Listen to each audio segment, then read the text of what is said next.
guys are just gross on dating apps, I swear. Like girls are just so much better. But yeah, there were a few guys, I suppose, that I wasn't seeing. It was super casual. But as soon as they knew I was bi, I was like, oh, well, who can we have a threesome with? And I was like, no, no, no, no. All right, y'all, welcome to Queer Talk, the #1 podcast to connect you to all of your favorite queer creators in a space where we share our stories on all things queer related. And hey, if you are new listening to this, give us a follow on Spotify and subscribe on Apple Podcasts. We are now streaming full video episodes on YouTube, so you can watch these episodes on your TV, phone, tablet, wherever you're tuning in. So be sure to hit that subscribe button. The link to watch is in the description. Guys, today, our guest is a YouTuber, podcaster, TikToker. She's a Dutch girl living down under. You can find her by searching Dutchie at Megan Dykeman. Please welcome Megan Dykeman. Hello, everyone. Thank you so much for having me. You're welcome. I just love saying that. I was like, Megan Dykeman. Like, that just sounds fucking baller. It kind of does when you say it, but not when anyone else says it. Especially not when I say it. You got to do like the megaphone. You're like, Megan Dykeman. Maybe I'll start 69. doing that. I'll rebrand. She plays for both teams. Yeah. Oh, I love it. So happy to have you on. I've been seeing your stuff for a while. I saw your YouTube stuff and your TikTok stuff. You're on every platform. My question for you is, are you really Dutch? Did it come from, are you from the Netherlands? Do you have like Dutch ancestry? Like, how did that nickname come about? Yeah, so I was actually born in Holland, in a little town called Zandam. My dad is Dutch, but my mum's Aussie, and I was born there and lived there for about 18 months. And then my nan got sick, so we traveled back to Australia. The plan was to live in Holland, but then my nan got sick, so we came back. We were with her for a few months, and then dad ended up loving Australia.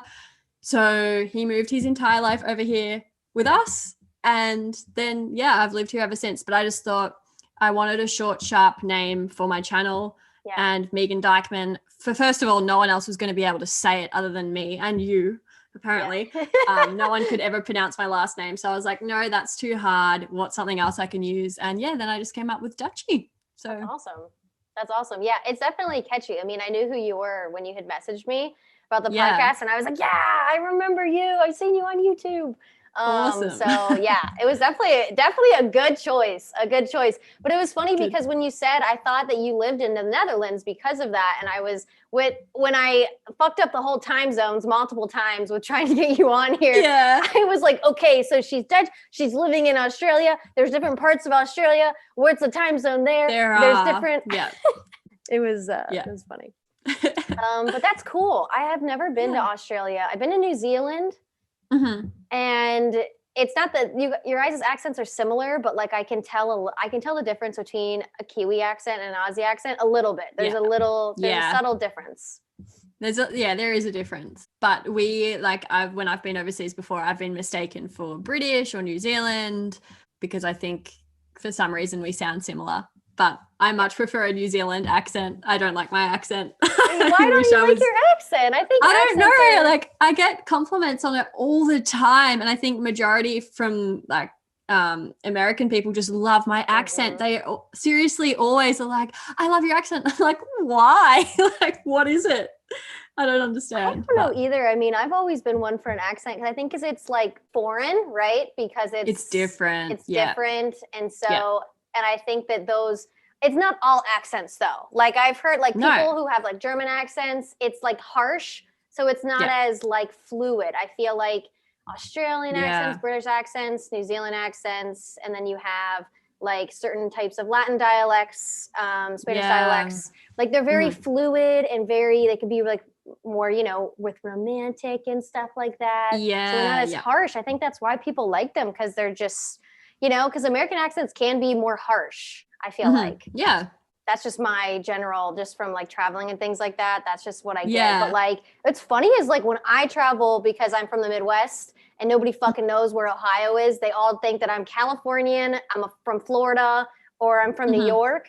Yeah. because I'm not Yeah. Southern, I don't have Yeah. like a Southern twang. So I have to be Yeah. from like California or Florida. Well, you must be. Apparently, those are the only places in the US. Exactly. They're the only places that exist, apparently. Yeah.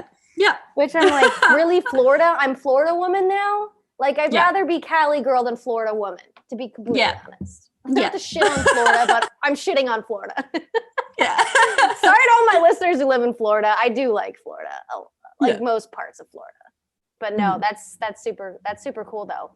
So tell me like a little bit about your coming out journey and like being bisexual. Well, for the longest time, so growing up, I was boy obsessed. Although I'm starting to think back now, like I get a lot of questions regarding like, oh, was there any childhood signs? And I'm like, for the longest time, I was like, no. And now I think through seeing TikToks and other people's experiences, I relate to those and I'm like, shit, like how did I not know? Yeah. But throughout primary school, high school, always boy obsessed, flirting with guys, had boyfriends, always had a guy on the go. And then, yeah, I was in a long-term relationship with a guy for like, we dated for 6 years, but I think at like the 5-year mark, I started realizing that, hey, maybe I'm not just attracted to men. I've only been with men and I know I like them, but like, I don't know, something just twigged. Started having dreams about people, like a girl I knew, and then turned out she was questioning as well. And then I spoke to my boyfriend about it at the time. He's not dating him now, but he was just so good about it. And he himself had not been with any other individual other than me. And so we took this super healthy break. It was amazing for each other. He went and he slept with other people, saw other people. I then was able to sleep with women and was like, oh my God, this is me. And then, we sort of were apart for a few months, got back together. And then after a year, we're like, what are we doing? Like, we're best mates. There's nothing here anymore. Yeah. So that was really a really amicable split, which was awesome. And we're still really good mates. And then, dated a few girls for a while. And then now I'm happily with a guy. So I don't know. It's been a really like tumultuous time, but I don't really have anything crazy that sort of happened to me. It was just like, one day to the next, I was like, I don't think I'm straight. And that was it. Yeah. I feel like that was similar for me too. Like I didn't like at first I wasn't like, oh my God, I'm gay or I'm bisexual. It was like, oh, I'm not straight. Like it was like ruling out what you weren't before figuring out what you were. Mm-hmm. Yeah. Which I find like very similar in a lot of people's situations where they're rolling out what it isn't and then figuring out what is first, which is, I don't know. It's intriguing to me. I think that's a much better way of looking at it. And like, I don't know if you've seen this TikTok. I want to recreate it, but it's just like this TikTok of this girl and she's sitting there and like someone's playing with her hair and the caption's like, when I was sitting in primary school or high school and a girl was like playing with my hair, why did it feel better than when my boyfriend did? And I was like, that is the tea. And I totally had that. Like I loved it when girls played with my hair. Didn't even think into it. Just like, oh yeah, this is just really nice. Yeah, what I think as well with this is like, and what I found when I was growing up was like the straight women weren't weirded out by doing affectionate things with other women. No. They didn't have a bodily, neurological, whatever you want to say, like your body wasn't responding like as like panic and like craziness and like when I had those things, like, I had friends that were like more touchy-feely and those kind of things. And I like wigged out. Like, no. Yeah. Like, get away from me. Yeah. Like I never had that. Well, probably because I wasn't maybe aware of it at that point, but I was so close with all my girlfriends, like physically, and never made me uncomfortable or anything. Like it was so bizarre. Now, completely different story. But then like, Isn't that so crazy? Because you weren't aware of it and you were like on the complete opposite end of me, which is so funny. So maybe, I don't know, unconsciously, I think I just was like, I don't know if it was a conservative upbringing or what, or just like, what it was, but like, it's super interesting. But yeah, like to the hair thing, like if, like straight girls are just playing with other straight girls' hair, it's like not a big deal. They're just like, blah, blah, blah. But like if anyone touches my hair, I'm like, oh, fuck. Yeah. Like, yeah. So like when, you found out that you had, you liked, both men and women, and you were dating men, you were dating women, what would you say is the hardest part about being bisexual and being in a relationship with a guy? Because you are in a relationship with a guy right now. What would Mhm. you consider like the hardest part of being in a relationship with a man?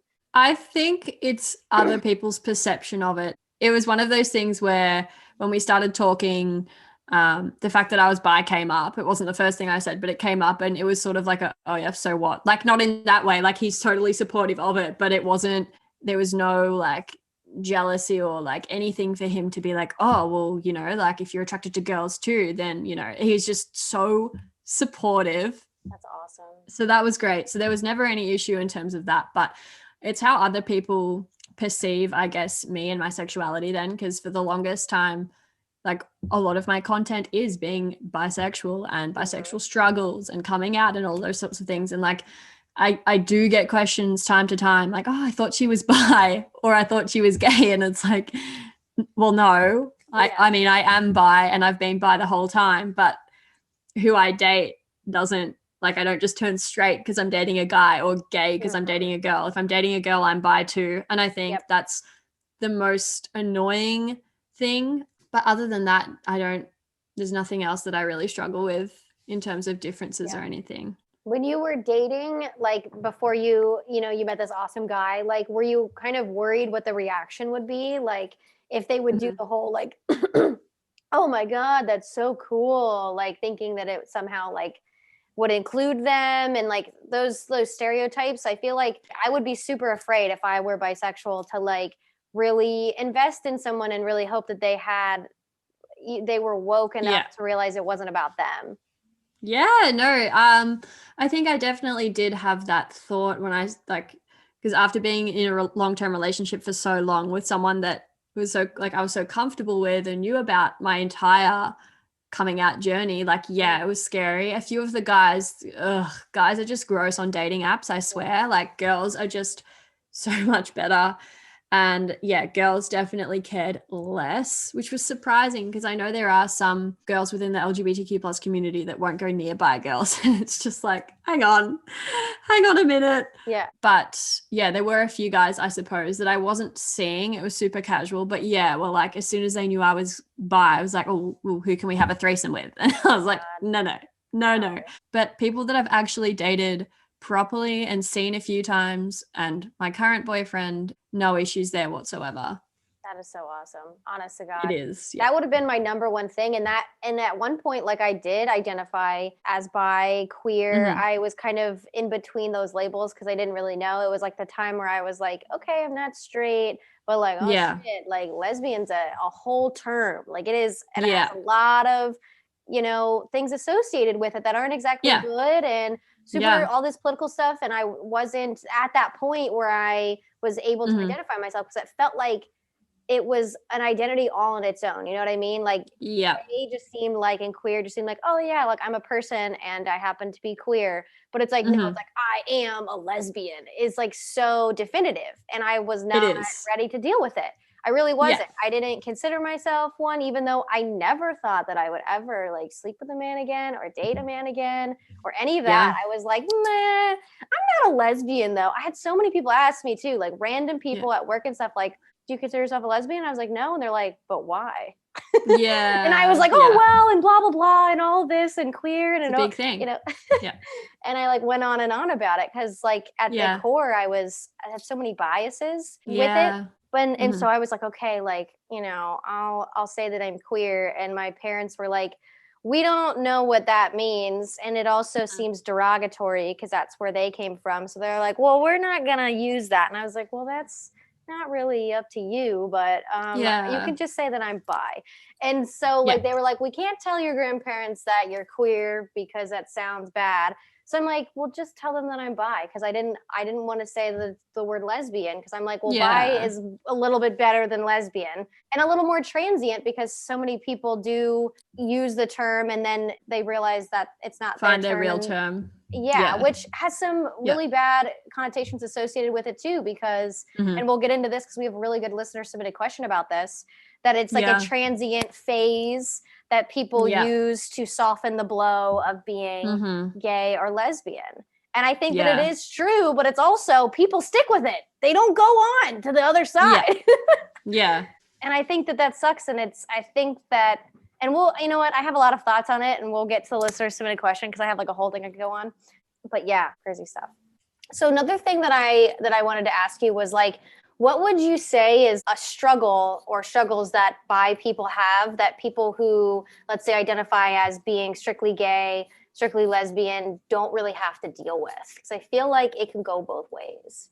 I feel like the biggest thing that I did touch on before is the whole stigma and stereotypes surrounding your sexuality changing depending on who you're dating. So like if you're a lesbian, right? Like you're going to date a girl, they're gay, they're lesbian. It's not going to be questioned when they start dating someone. And there's so much stigma around cheating and like being more likely to just because we are attracted to more than one gender. I'll never understand that. That's crazy. But again, that's something that has nothing to do with someone's sexuality and everything to do with them being an awful person or not. So I suppose that's some of the biggest things that we deal with. And then I guess that can be flipped in the same sort of way in terms of the dating thing, because I think there's a lot of like stereotyping and like negativity around being gay still in 2021, and it's actually bullshit. But I suppose then I've noticed with like, if I am, say, dating a guy, people are like, oh, well, she's like, you know, she's going to get married and have children now. And like, obviously you can have children regardless of your sexuality. There are so many different methods these days. But on the flip side of like me being offended by people thinking, oh, I'm straight now because I'm dating a guy, people also see that as, oh, well, she's not bi anymore sort of thing. And they see that as the positive thing. And it's like, no, that's not it. Yeah. So it's just like bi erasure. Like, like now I'm straight because I have this man and kids and a white picket fence.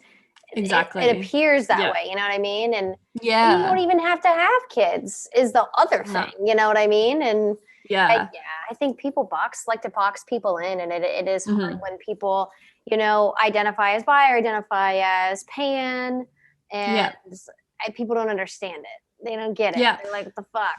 Brain exploding.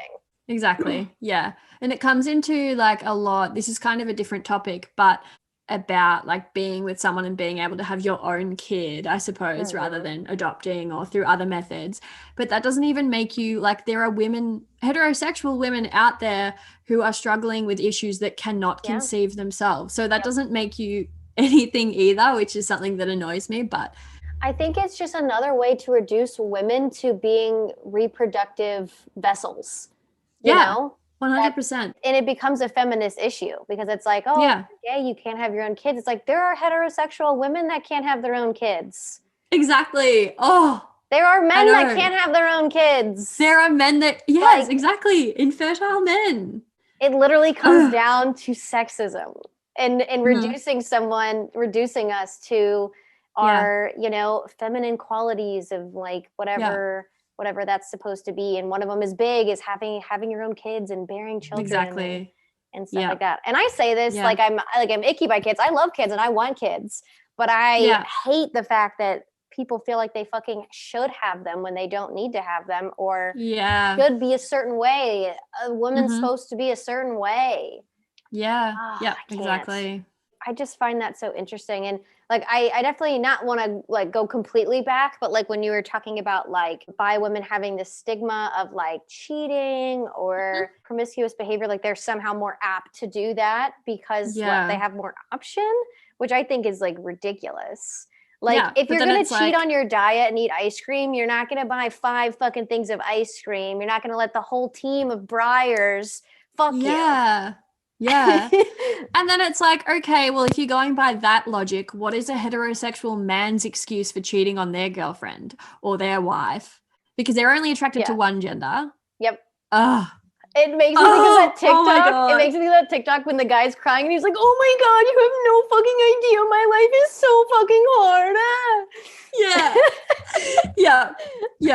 Oh my God. It just infuriates me. Like, oh, it's so crazy. And I feel like I hate it too, because like the high school that I grew up in, remember like a couple girls who did come out as bi. And I remember there were some girls that are now lesbian, but like I didn't know that at the time. They were just like tomboys and didn't care about like being girly and stuff like that. But then there were girls that were openly bi. And the perception of them was overly sexualized. It was in a promiscuous nature, all of them. True. Yeah. And I played basketball with one, and I mean, I don't know how she identifies now. I think she identifies as a lesbian, but she was not promiscuous at all. And there was another girl that I thought was like that because people gossiped and she was a part of the drama, but she really wasn't either. Yeah. And I was like, what the fuck? Like, I think lesbians, maybe this on the other hand, lesbians I think are sexualized a lot more than bisexuals. Obviously there's the whole threesome thing with bisexuals, but it kind of stops at that. People don't really sexualize, oh, she's bi, so she gets with girls, that's hot, like they do that more with lesbians and lesbian relationships, and they almost don't take it seriously. I also hate the whole, I've had conversations with people about this before, and in fact I was having one with one of my workmates the other day at work, and it was about someone that their partner had kissed other girls when they were out. Now, she's a straight girl, but I honestly don't think it matters. Like if I say like was out with my boyfriend, we were out clubbing or whatever, and then I just kissed all these random girls, that is cheating because I am attracted to those girls. But also I'm kissing someone that's not my partner. Mm-hmm. If he's a straight male, but if he went to then kiss other guys, I don't see it as a different thing. And I know that's because straight girls kiss straight girls and it's like a norm, and that's fine. Like I have no problems with that at all. But then it's when people kind of justify, like if a guy has a girlfriend and then she's like into other girls, or even if she isn't, then she goes and kisses other girls and he's like, it's fine because they're girls. It's like, dude, your girl could leave you for one of those girls. Like, exactly. I don't see the difference. But they'd be so mad if she ended up hooking up with other guys. They'd be like, no, that's not on. It's like, where do you draw the line? Where? True. And it doesn't matter if like he goes and kisses other guys, regardless if he considers himself straight or not. I mean, that could change within one kiss of one guy could change that, or it could just be that one guy. You know what I mean? But either way, he did that for a reason, whether it was just attention or whatever. The whole I'm drunk thing, I've been drunk a lot of times and haven't fucked around. You know what I mean? Oh, no. I know that excuse it's still an intention. Absolutely. And it was still there when you were sober. You just acted on it when you were drunk. Because you were drunk, to blame it on that. Yeah, exactly. And you're going to say you were drunk, and it's just like, sober thoughts, drunk actions. I've been quite drunk, quite loosey-goosey, and I'm always aware of what I'm doing. Always. Yeah, 100%. And another thing about the whole, like, lesbians being fetishized, I have like a theory on it, and I think it's because the nature of people who are typically a lesbian, they don't sleep with men, they don't they just don't think of them in that way. So it's almost like the golden goose. If you can get a lesbian to sleep with you, it's like the never-ending chase, right? It's like this pinnacle, and I feel like with bi people, it almost is seen as like lesser quality because you're like, oh, well, they can do both. So it's like dirty or something like that. And easily accessible, convenient, like somehow lower quality. And if you do it with a lesbian, it's like, ooh, it's coveted. You know what I mean? Especially if they're a gold star. You're going to be, it's basically taking their virginity, because that's a whole fucking thing apparently, is virginity. Yeah, that's actually so true. Yeah. Oh, yuck. I know, right? I've had a lot of time to think during COVID. I've had a lot of weird ass thoughts, but that's kind of my thing, because everyone wants to chase. And just in general, like people love a chase. Yeah. There's always someone who chases, regardless if it's toxic or unhealthy or whatever. True. People love something that's a little unavailable. Yeah. The forbidden fruit. That's so true. I know, right? Now you're like, oh, fuck. Yeah, now I'm like really thinking. Well, here I go. I'm making you think, Megan. You are. So I also wanted to get into talking about YouTube. So I feel like, was YouTube the first social media platform that you really started growing on? Yeah. So I started my channel in between high school and university. I was just waiting for my ATAR and then to get accepted into a university, I guess you could say. So there's like a summer between that. And I was super bored. I had a casual job that I only worked out 2 times a day. And then I was like, oh, well, I'll just create some YouTube videos because my dad was really into videography and photography. So I sort of grew up with that behind me or around me. But yeah, I started making shit. Like my channel was a shit show. I looked back at your older stuff. Oh, it's my favorite pastime when people don't delete their videos because I love looking at growth because you can really see. And your stuff was like, you weren't posting like gay stuff yet. I didn't know where you were at your coming out journey, but yeah, you were posting, like most people start out posting random shit and then they start to find their voice and stuff. And it's funny. So I random. saw some. Yeah, it's just like random, thought I was funny. Some of it's probably politically incorrect, like, but I also just haven't deleted it because I'm a believer in like seeing people's growth, and I hate it when I go back to look at like an old David Dobrik video or Liza Koshy or something and it's not there and I'm like, no. Why? It's just like, why? I don't understand. Why? Like we all came from somewhere. Yeah, exactly. And I'm happy to, like, it's embarrassing, but like I'm also putting my life on the internet almost. So what? There's no point hiding it. And then it was purely a hobby until about 3 or 4 years ago, maybe I started taking it seriously, which was also when I started realizing I was struggling with my sexuality. And I decided to share that with the world because I was like, okay, if I'm struggling with this, particularly at my age too, because I was sort of like a late bloomer, I guess one would say. I think I posted one video about struggling with it. And then that did really well. And I was like, I don't have a niche for my channel. Everyone's telling me niche down. And I'm like, what does that mean? And then, I just decided to make it an LGBTQ plus friendly channel.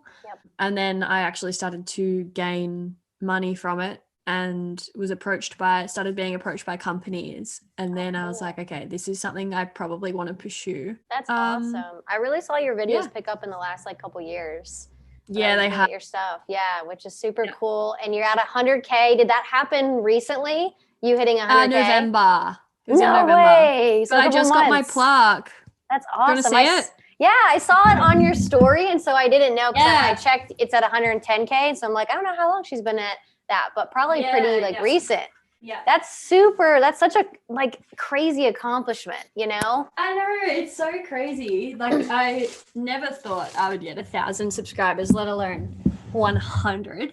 But yeah, it came. It takes a while to come, but it came in the mail. Oh, put that in like a shadow box. Put it on the wall. That's what I'm wanting to do. I'm wanting to go get something this afternoon, hopefully for those measurements if I can find one. But yeah, that's such a cool accomplishment. Honest to God, like watching YouTubers specifically and watching content creators and just influencers in the space really helped me in my coming out journey. So when I finally was able to have the confidence to do that, and I was also just part equally bored and got on TikTok, I was like, you know what, like, niching and like from a marketable standpoint, like you do want to niche down, but I was like, okay, what can I make content about that will always be near and dear to me, will never leave, you know, like I used to do travel stuff, but like you can't always travel 24/7. So I'm like, what is something that's going to be so stable, so ever present in my life, and something that I can give back and do what all of these like awesome people put their lives, you know, on camera so that I can feel better about myself, you know? Yeah, I feel the same. Yeah. Yep. So I think it's just like noble work, you know what I mean? To be in the LGBTQ plus space and talking about issues that people aren't confident enough about and need that community and don't always have that community. That's the shit that keeps me going for sure.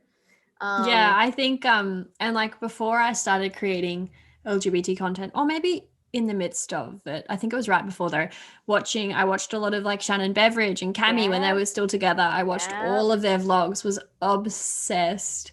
Still love their content. OG gays, the OG YouTube gays. Yeah, and I think they helped, even though that neither of them are bi, they really helped me coming to terms with it or being okay with it and like trying my best to be okay with it and coming to terms with the process and everything. They really helped as well, like you said, watching other queer people. Shannon seems just like a super authentic person. Like I didn't see her stuff when she first started.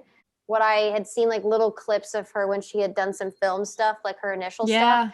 Like it Mhm. seemed like it was just her and her fucking webcam and her just talking to people and wanting to reach out and like very innocent and authentic, had no clue it was gonna like happen. I feel like a lot of those Yeah. people were not looking. It wasn't being a YouTuber wasn't a thing, or being a social media influencer wasn't a thing. No. So I find that super intriguing, just to be able to be so vulnerable to put yourself out there without real like having it like, I'm gonna do this because I'm gonna be like this person, and that's fine to Yeah. do too. I mean, now that we're in this space, like yeah, you can be like, yeah, I want to do this and help Yeah. back. I think it's just like the right intentions, you know what I mean? Yeah, I feel like if When you doing it like go that. into it being, I want to get famous, I want to do this, it probably isn't going to happen.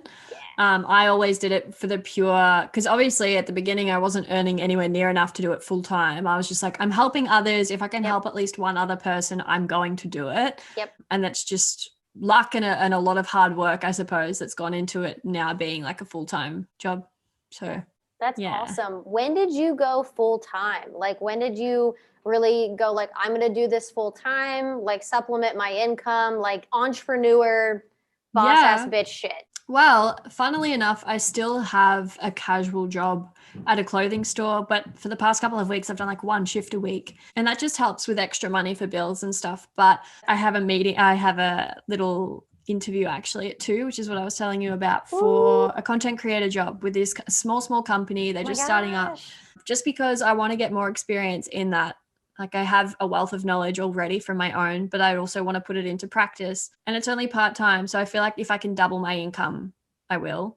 Exactly. I'm like very like a boss bitch mindset right now. Like I'm like, okay, Mhm. I want to grow my empire, but I also want to grow my savings at the same Yeah. time. And Yep. although I can do that, I don't need a full 7 days a week to do YouTube. I need about 3 or 4. Yeah. And the rest I can do.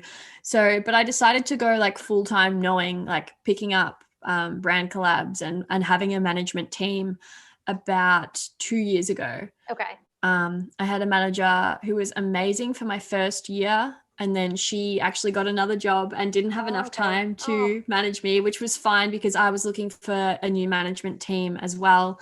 And then, yeah, I got picked up by a sort of like group management team, which is the best thing I've ever done. And they get the jobs for us. And then we basically say yes or no, which is amazing. So, yeah, about 2 years ago, I probably went full time. And now it's just an actual hustle, like not a side hustle, an actual hustle, which is great. But yeah. Well, and then like yeah. around 2 years is when a lot of your videos started getting popularity. So Yeah. like when you leveled up the Mhm. content, whatever you had sacrificed in terms of, when every management company takes a certain percentage of fee, obviously it paid Yeah. off. Like obviously it Yeah. paid off to like give up some of that control It did. Yeah. Yeah. and like delegate, I guess, when you're Yeah. just like, you can't do it on your own. Yeah. You got to have people get the brand deals and shit like that. And Correct. they can deal with that. And all you got to do is just like receive the product and do Yeah. the content. And it was getting exhausting. And I think a hard thing is me being in Australia. I feel like if I did live in America, I feel like I wouldn't have like a million, but I feel like a lot more people would watch me or know me because my demo is fully America. It's like 80% America, and then the rest is like a little bit of Europe, then Australia, and then whatever follows. But yeah, I feel like living in Australia is hard. And like my old manager always used to say, once people know about you, like brands would then, like Converse or whatever, would be like Ellie would say, oh, look, I have this talent. She can do this. This is the view she gets. They're like, oh, we'd never heard of her. And it's just, I'm just not on, wasn't on people's radars. And now through the talent company that I am with, I am, because that's obviously what they do. But yeah, it was just a matter of getting onto people's radar, like important people and companies in Australia. But and I think couldn't do that on my own. I think it's good too, though, even if you maybe get underestimated, or maybe people don't even know who you are to underestimate you, because then they're like, ooh, this is a new person that, other companies might not have nabbed her yet for brand collabs. So it's like more of a unique thing, like a rare find, Yeah. That's me. Which is cool. Rare find, rare gem. Rare gem. That's me. That's awesome. Yeah. I love the entrepreneur stuff. So like all of that stuff is super like interesting to me because I've done some of the travel influencing before COVID and obviously like wanting to build stuff and stuff like that. I'm not even on YouTube. I just put my like podcast on YouTube, season 2. Yeah. haha, Yeah. link to watch us. But yeah, like I love talking to other female entrepreneurs. Like people need to be doing more of that stuff and taking back their time and realizing like, what they're really good at and like putting in the confidence to like fucking do it. You know? Yeah, I think I just got to a point where I had a lot of jobs and a lot of shitty jobs and shitty managers. And I just got to a point where I was like, okay, if I have the skills and the drive to do it, why the fuck would I work for anybody else when I can work for myself? Exactly. That was about 2 years ago. So that's so fucking cool. That's so cool. yeah. So what age did you start? Because I know I get questions about this all the time and I'm like, y'all, I'm not a YouTuber. I don't understand it. Yeah. And so I've gotten questions about people asking like, you know, when can you start doing that kind of stuff? When can you start really like making money on YouTube, that kind of thing? So like, what was that journey with like, when you really started to make like a decent amount of money, maybe not like to supplement your income, but like, were you in like your early 20s, mid 20s? Yeah. What did that look Because like? I started late. Like I didn't start my channel till I was like 18. Okay. Probably around 21, like 3 years in, I started getting actual paychecks from YouTube. Like nothing to supplement anything, but like, oh, that's a bit of extra money. Yeah. Now it does. Now it could pay for like a full 2 months rent per month or whatever. It was just nice getting, because like you get your first, when you get paid, the first time you get like a little letter from Google in the mail saying how much it was and stuff. It's really cute. I still have my first one somewhere. I think it's at my family home. But yeah, about 21. And that's because I started late, sorry. But I would recommend people to start as soon as they want to create content, just do it. Like don't let anything stop you, because it does take a while. Unless you're one of the lucky ones that gets a viral video or people just love you from the get-go. That's unlikely to happen, but it does happen. I think it's just YouTube's very oversaturated now. There's a channel on everything or multiple channels on certain topics. And it's just finding something that isn't on there that people aren't doing that you are passionate enough about to do. And it's hard because YouTube's been around for so long. It's very saturated. So like niching is super important. I think even breaking into the LGBTQ plus space on YouTube, I haven't tried it yet, but it's on my horizon. And I'm like, that's just a whole nother thing. It's actually hard. Yeah, that would be so hard. And like, you see people who have all these followers and people just assume that it didn't take years of just posting like weird random content and just kind of putting it out there and like figuring it out and then tweaking until you know, you're like, oh shit, I got, you know, 2,000 more views on this, and what did I do, and figuring it out for yourself. Yeah, it takes ages. And I think that my best advice to someone or anyone listening that wants to start a YouTube channel, it would be find a video that does well and then replicate it. Don't copy it, but replicate it in other ways, or the same sort of topic. Do that 5 times over and you'll be growing like well. But yeah, no one knows that when they start. I didn't know that. I didn't have any people around me doing the same thing to bounce ideas off. I was completely on my own. And it's taken years and years of creating content and being on YouTube I don't even understand the algorithm now. And I've been on it for like 6 years. So it's hard. And another thing that I have gotten from people is like, it's about starting. It's not about like the actually doing it. It's about like actually starting, because it's just like, you know, the content's going to be shit and it's perfectionism and like, what if, you know, this, and this. And it's like, you just got to do it, even if it's cringe. Like if I look back on my TikToks when I first started, they are like fucking so cringe. Same. It's not the same. And that was just in April. Yeah, I know. How much do you change in a year? God, yeah. But it's like, I didn't give a fuck. I was just like, ooh, this is doing well. Let me do this. Or, oh, this video gave me an idea for like a personal experience that happened or whatever. And then I just tweaking it and figuring it out. And like, if it flops, no one's going to fucking see it. So like, if you make a YouTube video, chances are no one's going to see it. It's not going to go viral. And if it goes viral, they're not going to be commenting that it's a terrible YouTube video. No. Yeah, exactly. Yeah. And like, if you said something bad or like you were, I don't know, whatever people didn't like, you know, so. Yeah, exactly. And people are always going to hate anyways. But that's super cool. That's super awesome. So tell me about your podcast. It's new. You recently had on a couple people. I saw, I listened a little bit to the episode with Georgia Bridgers that you had on. She's from Cincinnati. If you didn't know that, I'm from Cincy too. I need to get her on. I don't know if she'd come on my podcast, but maybe. She would. Really? Yeah. I'll play up that I'm from Cincinnati. I'm a small town gal. Yeah. No, she'd love it. She would love it. Yeah, tell me about it. It's a taboo podcast. So you talk about a bunch of shit that people feel weird talking about.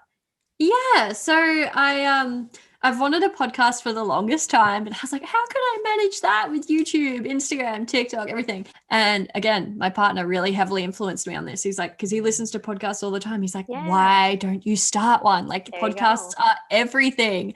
And then I started getting into them and listening. I was like, yeah, I'm just gonna do it. And Topics of Taboo is actually a series I had on my channel years ago, maybe 2 years ago now. And it just sort of never really took off. A few of the videos did, but I was like, hey, let's reuse that. Let's recycle. Yeah, revamp and use that as my name. Yeah. And it's just, I can't wait for this. I'm into my second season now too, because my first season started like half or 3/4 of the way through last year. And I was like, let's just start fresh. But yeah, it's just talking about things that people feel uncomfortable talking about with their friends or family members. It's stuff that shouldn't be, and just trying to reduce stigma and negativity and stereotypes around topics that we should be comfortable talking about. So it's like sex, love, relationships, mental health, absolutely anything and everything, which is kind of cool. And you've had a few episodes so far. You've had like a few episodes. How is it different from like being on camera? So technically you're on camera because it's Zoom, but it's mainly audio focused. Yeah. So how is a podcast different from like the content that you've been doing? It's so nice because for my solo episodes, I can just sit in my closet because that's like the best thing for my sound. Oh yeah. Sit in my closet, no makeup, pajamas on, and just like talk away. And people still enjoy it, even though they can't see me, but I enjoy it more because I do not have to do anything to get ready. In terms of the Zoom and like interacting with others, I love it. For a while there, I was like, I think because it's so new and fresh, like I've been doing YouTube and other content creation for years now. Doing podcasting was just something new, something different. And I was so motivated by it and still am. Like, I cannot wait to record the first episode of this season. I just love it. It's just new and different and easy. I think it's so much easier, especially with editing. It really is, because you just have to like wait for the pauses in like what you're saying. That's all. That's it. Yeah. Yeah. You don't have to worry about it being visual and doing a bunch of other, I don't know a lot of it, but I've watched enough YouTube videos. So like if you're just talking to your camera, like it can't just be this, it has to zoom in and out and have things to keep people's attention and your tone. And it's a lot. It really is. You have to be on constantly. And I feel like, not that I'm not myself on YouTube. On YouTube, I'm my most bubbly, excited self, definitely. But on a podcast, I'm just like talking like this. Like it's nothing this and that, unless obviously something is exciting or funny, like of course, or shocking. But other than that, you don't have to be anything extra. You can just be you. Yeah. And I feel like that's how I felt with TikTok too. Like I felt like I was like high, which isn't like, it's not like a fake version. It's just a different version of yourself. Yeah. Which is cool to kind of see those two juxtaposed. But yeah, like, because I thought about starting a YouTube channel. I was like, man, like I'm going to have to be like high, like on steroids of like what my TikTok is, I feel like, to like really capture attention. And I'm like, that's just like a whole other beast that I'm not even at. Yep. But that's why I like podcasts too. I mean, I'm doing like recorded episodes, but I'm not like, even though I'm like actually posting the recording on YouTube, I'm not doing anything different than like I would before. Maybe I should, I don't know, but cool. All right, well, let's go to the listener submitted question. So guys, this is part of the podcast, you know this, where we answer a listener submitted question that we have no business trying to answer. Unqualified. Okay. Well, maybe, you know what? Maybe Megan's a little more qualified than me. She's been doing it on YouTube for a while. So we'll give her the platform. We'll see. Okay, so this question is from Henley. They're 18. They're from Topeka, and they write, "Hi guys, so right now I'm struggling with my bisexual identity. I feel attracted to both men and women, but I have gotten pushback from friends and family around this label. I know that a lot of people use the term bisexual on their journey to finding a label that fits them, and I know this can change with age and experience. I can't seem to fight the stigma of this, quote, just being a phase, and I am worried what if it is? What if I decide to go by a different label and those things my friends and family have said are true? Any and all advice would be super helpful. Okay. Wow. Yeah. Yeah, I understand. And I've definitely been there. There's been times where I myself have been like, wait, is it a phase? And I think that society putting that view into my head as well, and bisexual erasure and what have you. I think the most important thing is to try and ignore it as much as you can. Like, I know that's easier said than done, but if you know how you feel, you know that you're attracted to guys, you know that you're attracted to girls or whomever, that should be all that really matters. And I think with the people who are closest to you, maybe you should sit them down and be like, hey, it actually hurts me when you say that you presume it's just a phase, or you say I'm going through a phase. This is my sexuality. And even if it isn't my true sexuality, it is right now, and it is what I'm feeling, and it's not a phase. So step off. But also, like, kindly yeah, I think off. it's just yeah, exactly. No, I think it's just good being open and honest, but also direct with people, and telling them how it makes you feel, because you can't just be walked all over. You being told, oh, it's a phase, she's not really this, she's probably really gay. That's not okay. And it sucks that society has sort of formed that opinion of bisexuals. Yeah, that narrative we cannot really change now. Hopefully it will over the next couple of years, but it's not something we can do instantly, unfortunately, as much as I would do that with a click of my fingers if I could. But yeah, I think it's just about having that conversation with the people, the opinions of the people that you care about, anyone else who gives a fuck. But those people that are saying that around you and obviously making you question yourself, even though you may be so aware of who you're attracted to and that you are bi, having that conversation, telling them that it's not okay to say that and it is upsetting you, is probably what I would do.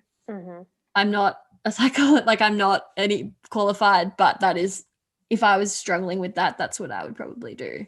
Yeah, that's super good advice.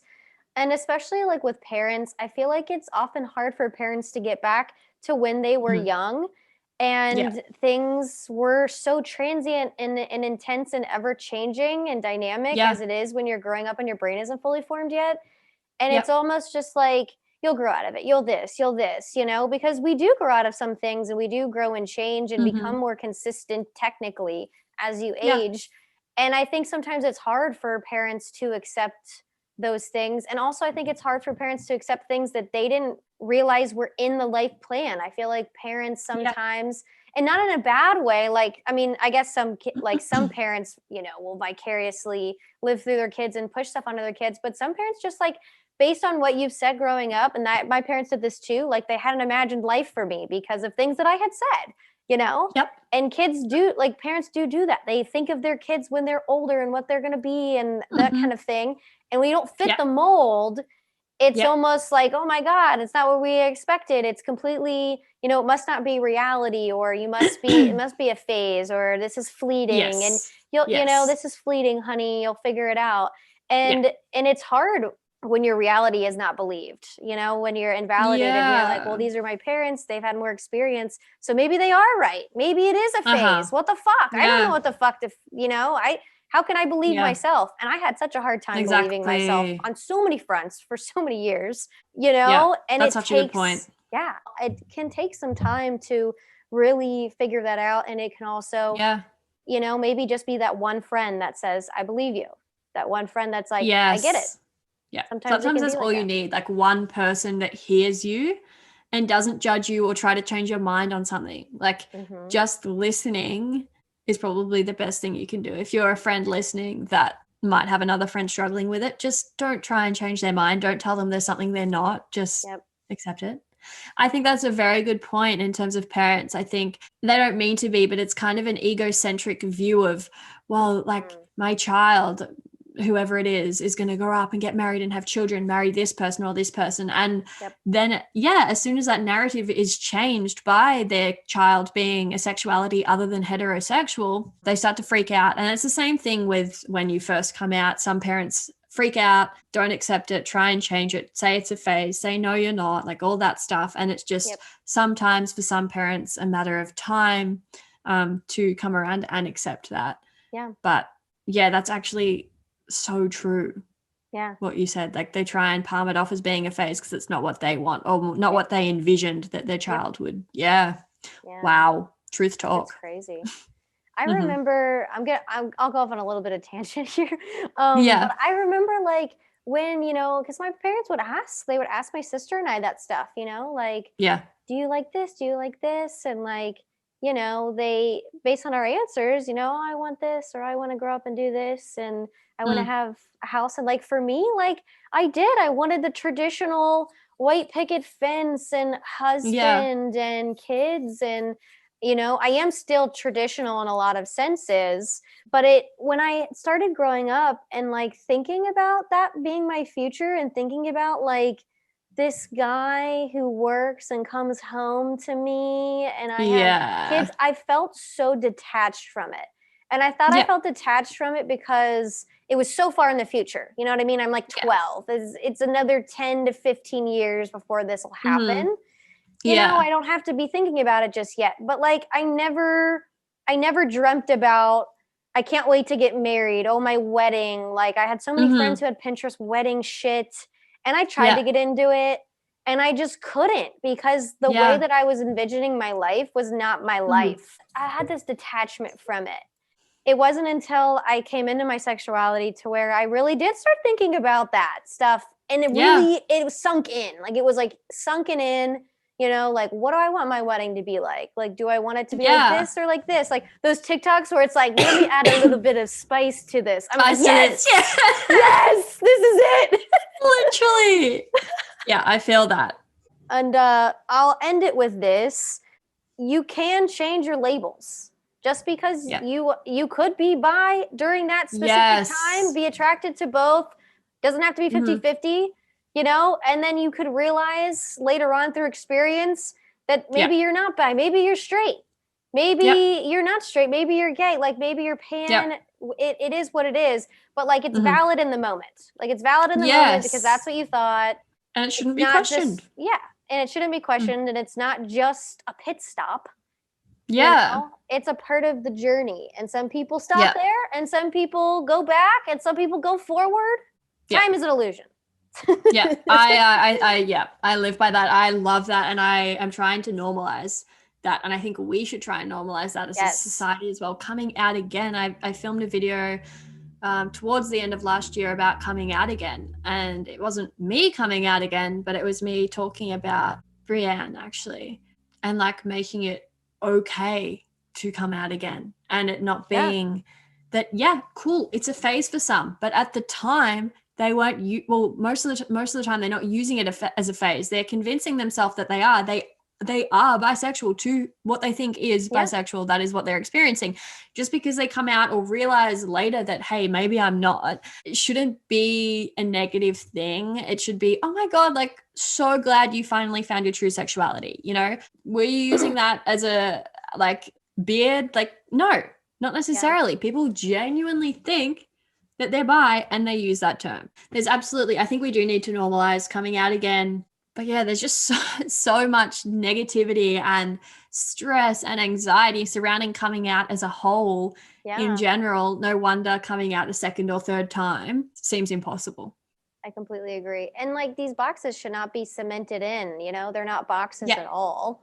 I just feel like they're little particles just kind of orbiting. I don't know. Yeah. And you're like, let me switch to this one. Mhm. But I think it's Everything's also so funny fluid. too. Like you can define yourself as a lesbian or queer and still have attraction to men in some small capacity. You know what I mean? Like there were guys that I dated that I genuinely liked, like all of it. Like I liked all of it. It wasn't the intensity as it was with women, but like it was there. It's not like, and there are very few like lesbians that I've met that have zero.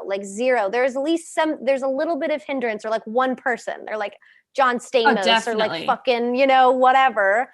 Definitely. I think I don't think everyone is 100% and 0% or 50-50. There's always like a little thing, you know what I mean? Definitely. Yeah. It's like the thing, like when like a lesbian like finds a guy hot or whatever, says that, and then people are like, aren't you gay? And it's like, yeah, but we're human. At the end of the day, we have eyes, we have attraction to people. We are only human. Like a lesbian girl can be attracted to a man and want to kiss a guy without wanting to have have children and get married and Yeah. like Exactly. yeah.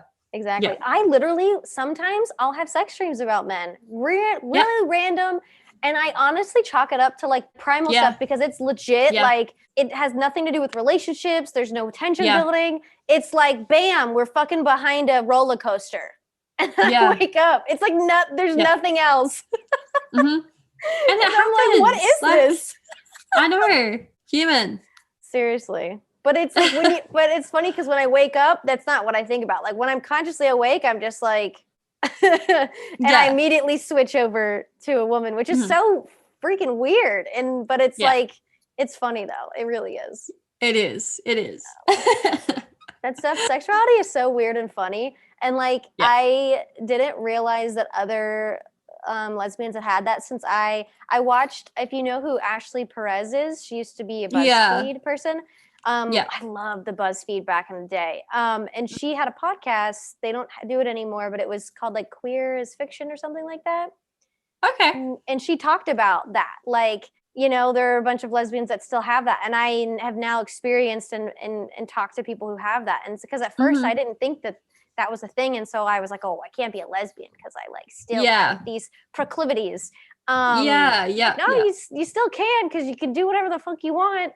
Exactly. Label yourself however you want. So fluid. Yeah, which is so funny. Well, yeah, awesome. Well, Henley and listeners, I hope that we were able to answer your question. Listeners, I hope you guys got a lot out of that. That was a good question. That was a good question and answer. We did a good job. Thank you. I hope so. Yeah, I think we killed it. Nailed it. Well, cool. Megan, do you want to answer some questions really fast? Absolutely. Oh, I'm so bad at these. Yay! More fun I'll for try. me. Okay. Jean jackets or flannels? Flannels. Cakes or cookies? Cookies.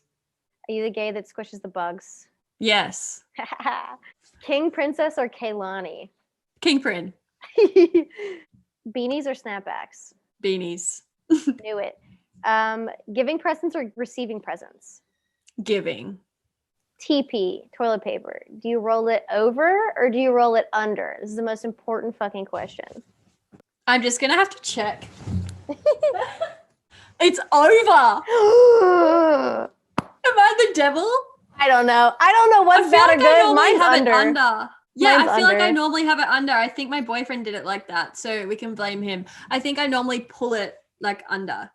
I feel like if it's over, I take too much because it's so easy. If it's under, I take less. Like less. Yeah, so I it's think better so for too. the environment. Favorite queer movie of all time? Love Simon. Oh, it's a good one. I bawl every Makes me time. cry. Well, I don't bawl every time, but I definitely cry every time. Yeah. Ooh, fucking. When I first watched that, I was on a plane and I bawled my eyes out, like in the I was middle in a seat. cinema in that shopping center. Is it Melrose? I don't know where it is. A massive shopping center in LA. Oh, It might be Melrose. I don't know. I've only been to LA a couple times. I need to watch the L Word more. Maybe it'll tell me. I love the L Word. I'm on season 5. I've like rewatched it 3 times. Yeah, nice. Oh, that stuff is good. Okay, last song you listened to on repeat. It was Hyperfine by G-Flip. Do you know who G-Flip is? I don't. You should listen to her. Okay. She's so cool. She's queer. Ooh, send me a song Aussie of queer her. artist. Send me a I song will. of hers on Instagram. I love getting new music and like new artists. Yeah, well, she's cool. Yay. Okay, cool. Well, thank you so much for being on this podcast, Megan. If you want to check out more about Megan, you can find her at Megan Dykman on all platforms and Dutchie on YouTube. And as always, you can find me on all platforms at Brie Logan. If you enjoyed this episode, please subscribe where you were listening and check out our full video episodes on YouTube. Link is in the description below. That's it for this episode, my queers. Be you, be queer, stay safe. We'll see you on the next episode.